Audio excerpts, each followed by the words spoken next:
మిత్రమా, యోగ చిత్త వృత్తి నిరోధ. యోగం అంటే అర్థం చిత్త వృత్తులను కట్టేయడమే. దొంగలను కట్టేసి జైల్లో పెడితే గ్రామాలన్నీ సుభిక్షంగా ఉంటాయి. మిత్రమా, దొంగల పుణ్యమాని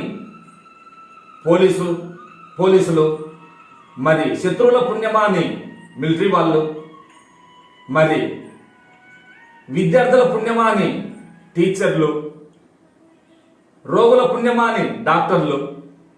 ఈ నలుగురు దేశంలో హాయిగా జీవిస్తుంటారు. ఈ నలుగురు మాయమైతే ఈ మిగతా నలుగురు కూడా మాయమైపోతారు. కారణం ఇదే బ్రహ్మ సృష్టిలోని అద్భుతమైన రహస్యం. ఈ నలుగురి వల్ల ఈ 4 నాటకాలు జరుగుతున్నాయి. మిత్రమా, నువ్వు పుట్టింది ఎప్పుడు నలుగురు కంటబడి నిన్ను చూస్తే అబ్బా ఇది పుట్టుక ధన్యం. అలాగే మిత్రమా, నలుగురు ఎల్లప్పుడూ నీ మంచితనాన్ని దండొరగొట్టి నిన్ను గన్న తల్లి జన్మ ధన్యమని పొంగిపోవాలి.